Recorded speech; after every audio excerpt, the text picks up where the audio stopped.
Don't wait till the battle's over. Don't wait till the struggle ends. Shout now, shout now, right now, shout now, shout now. Don't wait till you make it. Hey everyone, and welcome to the PHILLIP Show. Glad you're here. Grab your coffee. It's been an incredible day today. I had a huge conversation with somebody, which kind of leads into the interview today. We were talking about vision and passion, and what does that mean? Where does that come from? And how do you use it? You know, what's this ball of passion, and what are people doing right now? There's just a lot of conversations about a lot of things. It could be politics, it could be activism, it could be creativity. There's just a lot going on. Clearly in music, you know, there's just a lot. You know, so today, to help us navigate some of that and to give us a little bit of insight into their own journey, we have Baxter Stapleton here. He is a creative filmmaker as well as an activist. Baxter. Philip, so great to be here. Hey, so I'm so excited that you're here. How's everything going? Oh, it's going. We're fall festive. Fall festive. That's a very good way to put that. Yeah. It's that weather where it's just kind of like you just really don't know what to wear when you walk outside. You're either going to sweat or freeze. Like you just don't know, you know? Exactly. Yeah. So yeah, I was in your neck of the woods yesterday picking apples. So. Oh, picking apple. What? Oh yes, yeah. Oh, I never picked. Really? Where did they grow? Look, I feel all not over here anymore. Where did they grow those? It's one of the family farms. Yeah. It's I'm blanking the name, but they were totally okay. Yeah, great varieties of apples, and yeah, highly recommend.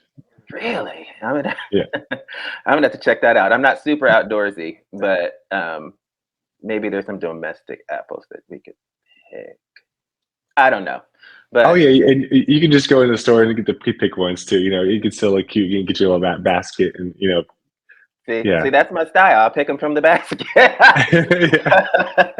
I was involved here in Ohio in my community, but then I wanted to branch out, and that's what sort of made me leap to go to Los Angeles, was to then kind of expand my world and see other cultures, and end up being able to travel the world and speak in other countries and do things to really be able to expand. And one of the things that I realized is that even though we may seem like we're really different, we all really care about the same things. Or just the more and more I travel, the more and more I realize that we're actually much more alike than we are different. And that's something I really wanted to have as a connecting theme with my art, through music and in film, is to be able to show that, you know, we actually are a lot more alike than we're different. You know, that's interesting. I was looking at some of your work, and it's definitely diverse and has a lot of different cultures in it. One of the things that's interesting about the experiment that you just said is that when those kind of experiments happen, you know, the mind of either its children or adults can go one of two ways.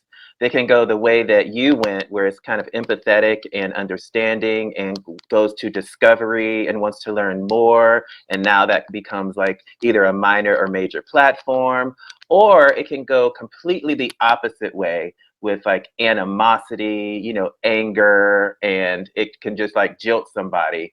When you were going, when you just decided to say, hey, you know, I think I want to learn more and embrace different cultures and use my gifts to kind of highlight those, what did you do? Did you complete school, then go to film school in LA? Because I remember you mentioned LA. So what was your path? So after finishing school in Centerville, I was really involved locally with local politics and just a lot of nonprofit organizations. So I felt really compelled to stay local and wanted to be close to home. And a lot of people that I was involved with a nonprofit called Kids Voting, which the whole mission of Kids Voting is to get young people to show up to vote and really build civic engagement. So I was doing that in college, and so I went to Cedarville University, which is neighboring to Yellow Springs. And so being in the area and it's a small private school. So I was like, oh, like I had gone to public school my whole life. So I was like, oh, this could be a cool difference for me, and like something that could be a new challenge. And then recognizing also like coming out as gay, like it was really hard because like that school isn't really affirming of that. So No, it's not. yeah, so that was also a big part of my journey. It was recognizing, really becoming my full self, and uh, ended up going to Wright State, which is also here in Dayton, Ohio, and so studied in the nonprofit management, public public administration program, Mhm. and so like, but that's like totally different than my career now, because like I didn't study film at all in school, and so Really? yeah, and so like that's for me. That's why I believe, like, you can't teach somebody taste. You can't teach someone to have an opinion or a perspective. And I know it's kind of a hot take, but I just, I mean, there's a lot of great schools that can teach you technical skills, but like you Yeah. can't teach someone, like you can't teach an artist to have like an opinion or a point of view. And so that's why for me, like, it was so important. I'm happy that I had like that foundation of political science and sociology and like social psychology, because I feel like that's helped me a lot as a director, and being able to like connect with people and helping to like when I'm on set working with different people, recognizing like, okay, how do we best communicate to get the end result? And Mhm. and so, and also like I think helps me be a better artist and more well-rounded, having like being able to study other topics, if that makes sense. And Yeah. but my journey as a filmmaker was always like, okay, I see these like injustices or different things in the world, and I feel like a camera really captures truth, because you can't like, when you take a picture, it's like you can't really fake what's in front of the camera, or I mean, you can Yeah. manipulate it, but in a way We it's can really try. captured. We can try. We can try. We can try. I mean, people try Yeah. and get their filters on, but in a way, it's really capturing the essence of what's there. And so that's why I love a camera. And I think that's what I initially got started with documentary filmmaking, because that was just more like, okay, capturing what's right in front of you. And I really loved that. But it was always because I bought my own camera and really invested in, just started, and being able to like, so at the time I was working for the YMCA, and I ended up getting a little bit of a grant or some seed funding to help start filming a program that the Y was doing around mentoring. And Okay. so that was like kind of like my first directing job, was like documenting that program. And from there just kind of kept growing and asking, there's that session or this idea in improv, like yes anding. And so like the idea is like, you start a topic, and then I'll say yes, and then build on that. And so that Yeah. kind of like took that what my career is like. I just kept asking people and hoping they would say yes, and then being able to build and grow from there. What is your goal when it comes to filmmaking? Who do you want to be, and what do you want to do? So right now, I've had a pretty long history of music video directing, and so I've been Okay. I've been in the music space for a long time, and now my goal is to then do more dramatic or like feature length films. That's what I'm currently focused on at the moment, is like being able to develop a feature length project. And I just finished as a cinematographer, like the director of photography on a feature that'll come out next year. Okay. So now being able to then direct something that I've wrote is like the next step. With your And passion, go ahead. then, Go ahead. and that's why I wanted to move back to Ohio, to my hometown, was then to be able to like complete that project here. So that's my focus, is like being able to Why film here? something local. Why here? I think there's a really rich history of culture that I think that is untapped in a lot of ways, because I have found a lot of my peers or other artists feel like they need to go to bigger markets to then be recognized. And I think there's some truth to that, because like the business of art is super important. So being able to like, sustain yourself as an artist, needs to be like, there's infrastructures in certain places. Like, of course, like when people think of film and and art, they think of maybe Los Angeles or New York or other Yeah. places, but it is really possible to do it in other places now because of how technology is advanced. And so I think that we forget that Dayton was the birthplace of funk music, and that Yeah. like in a lot of Come ways on, Funk. Yeah, exactly. Like, the Troutman sound, and like it was even Yeah. like a lot of West Coast hip hop was inspired by the sound that was started here in Dayton, Ohio. And so I think that so many influences that came from here then birthed other creativity and other, genres because of what was built here. So I think that I don't want people to forget that, there's a lot of greatness that came from this place. And I think that there has to be the right synergy of people. And I think there are right Yeah. now, like what you're doing with your show. And like, I think there's a lot of other really talented people here that just, if we can, link up and build, that's what's happening. Cause I've seen that happen in other places. Like Atlanta has really been booming and Yeah. creatively. And I think that's because a lot of people have decided that, oh, we can be stronger together. And I think that, um, yeah, that's been my hope, and that's what I've been trying to do the last year, is like find other artists that are doing things and seeing, okay, how can I help, and work together. You had mentioned at the beginning the scenario that you were talking about that was very similar to Jane Elliott when it came to eye color and feeling othered when it comes to that. With your own experience and perhaps the opportunity in your life to feel othered, do you think that that plays a role in your passion for being so diverse and empathetic in a lot of the work that you do? Yeah, absolutely. And I've been really intentional about the types of people that I work with, and like the projects that I choose to like be a part of. And yeah, absolutely. So, Yeah. like, for example, I was a creative director for an actress, Yvonne Orji, who's on the show Insecure. And Hmm. so it's what's unique about that experience is that, like, I was like the first white person she like hired, I feel like, because so much of her team was other Nigerians who she, having grown up in Nigeria, so that was like really important for her. And so, like, a part of the process of our initial interview, I shared with her kind of my heart as to why I wanted to, be on her team. And then, like, I think one thing I really like love about what you do is you talk about being authentic. And so I think that, like, I really wanted to share, like, my heart as to why I think what she's doing is important. And I think that came across, and we, worked together, and then helped film her first comedy special. And we went to Nigeria together. And so that was really a Yeah. unique experience. Like, for me being, you know, uh, a minority in a beautiful country, and just like being able to soak in the culture there was really amazing, and being able to capture on camera. So I hear, some of the references that and you use when it comes to, let's say, Roger Troutman, or that kind of genre here in Ohio, and then you work abroad, say in Africa. Do you find that in a lot of the spaces that you go into, you are the minority?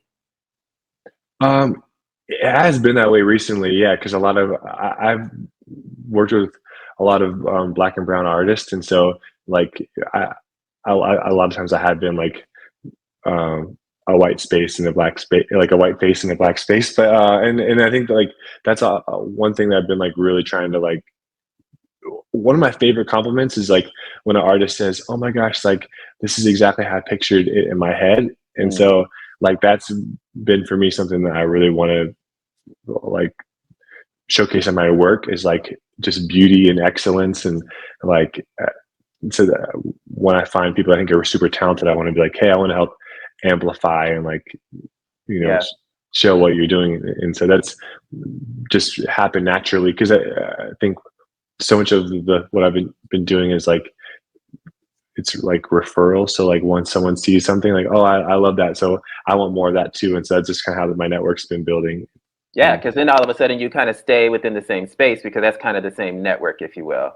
Unless the network, to me, a lot of times, and unless. that's the part, like, with branding, I feel like with the business and with different artists, is that, like, once you sort of have like an image that people see, then they kind of like, oh, you're that guy, if that makes Yeah, sense. So like, and so that's kind of become a little bit of like my brand in a way, just like because of the work that I've done. And so, like, I think that once someone sees that, oh, I want more of that, if that makes sense. So yeah. I think that's awesome when the work, it's like, I want more of that work, and it comes with this creative, so I think that that's an amazing kind of natural business card, if you will, because the product will speak for itself.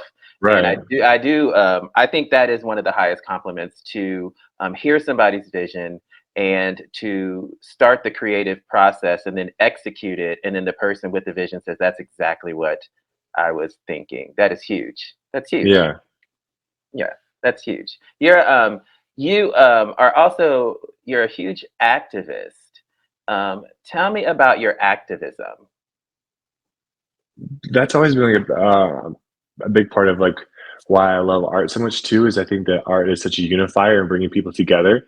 And I think also a big part of why I love being an activist is that it comes from like my faith growing up, and Okay. I think that because like I don't know, I just really believe in like treat people the way you want to be treated. And so when I see like something not right, I feel like you have an obligation to like do something about it, because the world's only going to change when people do something. Like, there's the way Mm, the world is now and the way the world could be. And yeah. I think that it's only going to move unless we decide to like take action. So what is next for you? What's on the horizon for Baxter? Yeah. So I think that being able to produce original content is something I'm really passionate about. Uh, and focused on at the moment, because I have been spending a lot of time working with other artists on their projects, and so now being able to write and direct something that I've been working on is like my focus for next year. Yeah, and through your journey, I know I do music, and I'm very familiar with like entertainment and being in that part of the industry as well. And I know that doesn't come without challenges. What challenges have you kind of faced when you're trying to kind of step into that creative space with people and projects, and with your specific point of view, what challenges have you faced? The biggest challenge is that there's certain funders or people who have like the capacity to like produce something, and there's so many. A large part of the business side of entertainment is relationships. And so Mm, there's currency in that. Like, okay, well, this person can introduce you to someone, and that's why there's like people get agents and managers, and because it's like they need that person to then work on their behalf to like help them get that introduction or be able to like work with someone, because there's there are a lot of hurdles in terms of like being able to get something produced, if that makes sense. yeah, And so having to be creative about finding, because it like myself, like I'm like I've worked in the system, like the entertainment, like the Hollywood system, but then like if you want to like you can use that system to do something, but then a lot of times if you have like a fresh or new idea that is a little risky, yeah, yeah, you have to then like find your own way to then produce it. And then once it's seen that there's an audience for it, then that's when the big machine, like the Hollywood system, will then say, okay, we can now take this and then do what we do. But until you can show that there's an audience for something, that's when they're like, okay, well, this isn't really for us right now.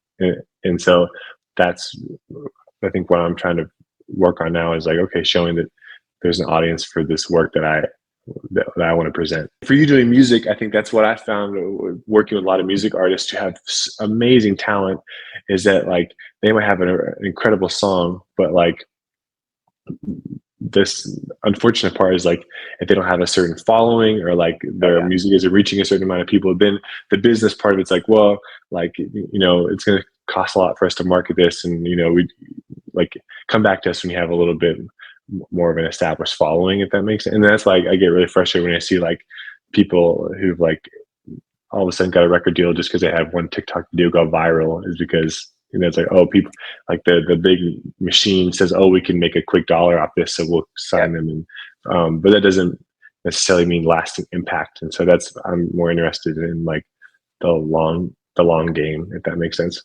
Long gone are the days for like the industry, if you will, desiring long impact, long impact, because everything is so quick, and record labels are sort of dying because everything is a lot Oh, of they're already dead. yeah, Yeah. everything's like moving more independent. So that wave of viral and that wave of influencer, like you have to catch it while you can because it's gone tomorrow.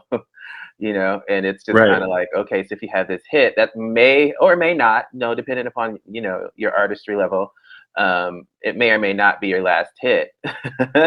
So when anybody thinks somebody's a product or a commodity, that's the only product, that's the only commodity, unless they have like longevity, which when it comes to internet, that shelf life is very, very short. Well, and that's why I've been really intentional about like coming back home to Dayton where I grew up and then working with artists here, because so many artists in bigger cities will try and like fake that they are like from somewhere else, and so like, because it's really so important to like build up your audience locally, like the people who already know you, and then that's how you can grow. Yeah. And so like that's why I think there's really great people in Dayton who are creating different venues and spaces where artists can then have shows and then and I'm glad we can start doing that more in person now, be able to like build your audience, because that's how like so I was working with a band. My first directing job in Hollywood was with this group called Magic, and then they had a song called Rude that got really popular. Mm-hmm. And so, but the thing was that they were all living in a house together in North Hollywood, but they signed with the record label in Canada because they wanted to seem like they were breaking out of Toronto, because it seemed like a more organic story to like, Mm-hmm. oh, this group's from Toronto, and so I think that I feel like a lot of times a lot of artists I talk to here like, oh, I think I need to move to a bigger city to like keep advancing my career. And I think just what I really want to encourage people to do is like stay here, but like just build your audience, and it's just, and like, because that's the most important thing. I think the most important thing I had initially was like finding the right mentors and people to help, because I think I think the big thing with people in smaller markets, so like places like here, it's like having the right mentors to guide you to go to achieve what you want to, because they've done it before, if that makes sense. Yeah, that's a really great point. Finding a mentor, that takes a lot of for some, that takes a lot of humility, because that says not that you need help, but that you need more knowledge than you have.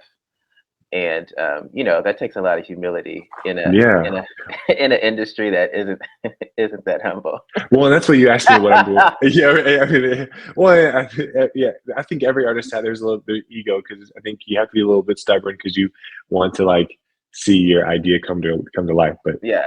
Well, and then you asked me what I was doing next. Like, so I ran for office here locally, and because I think that we need new, fresh voices in our political system here, and so I wanted to help offer up a new voice. And that was the one thing I was disappointed by, was the fact that there's been a lot of people in office here that have served for a long time, but I don't really see a lot of mentoring going on. Like there's a lot of the electeds currently are very satisfied with holding their seats. You took you're taking the road right now of filmmaking, and it's very creative. Somebody else may go your political way, but I think in all of that, there is a sense of, can I do it? We talked about authenticity. Can I do it? How will I do it? I'm scared to do it. What do I do?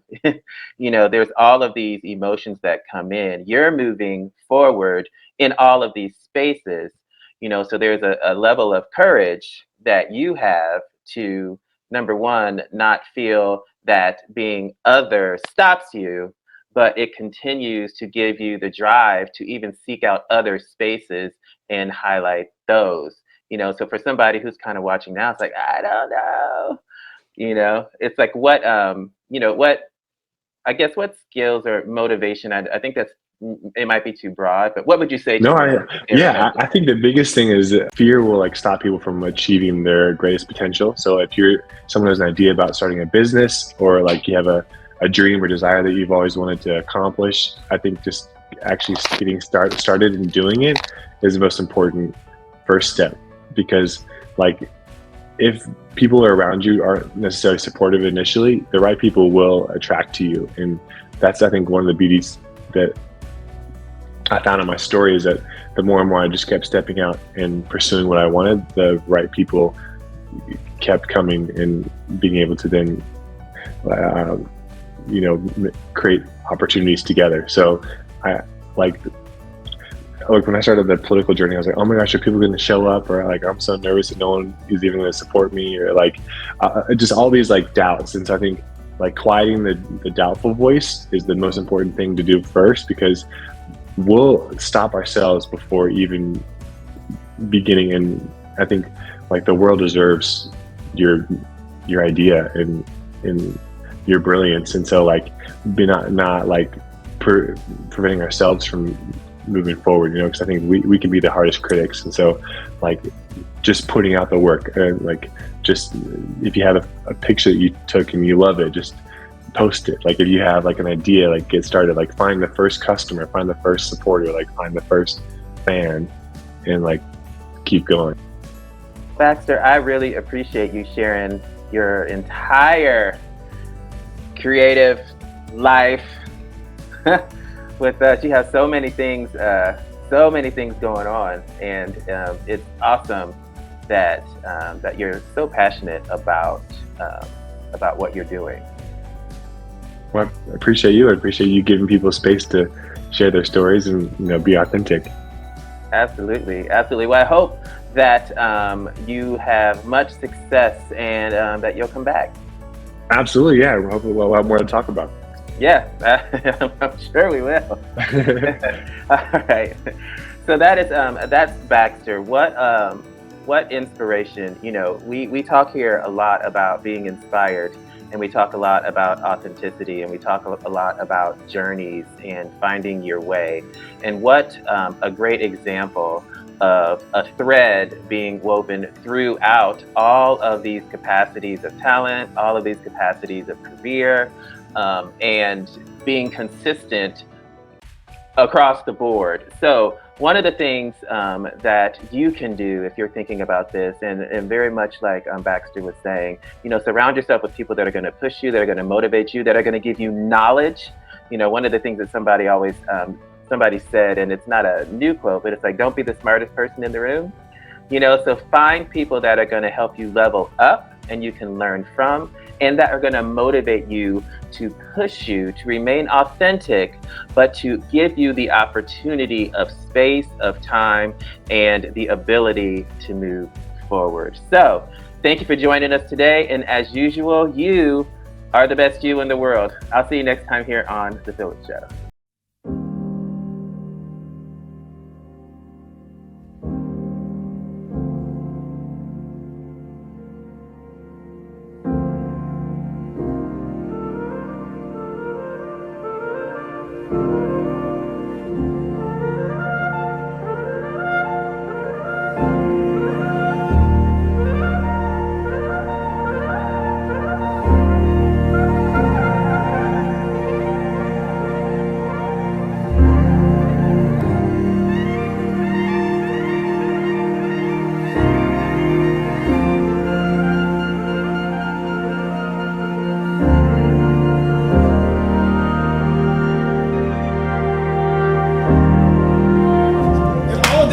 You're recording this now, right?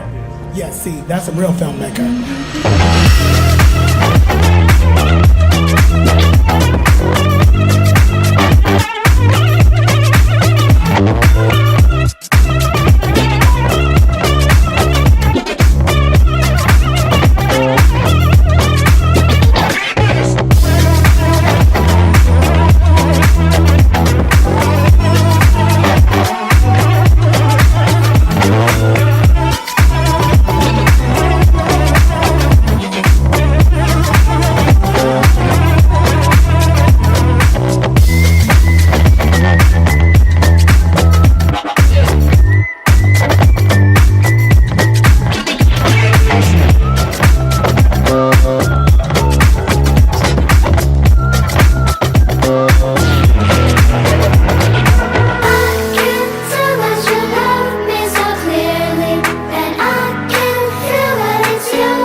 Shot by Bax.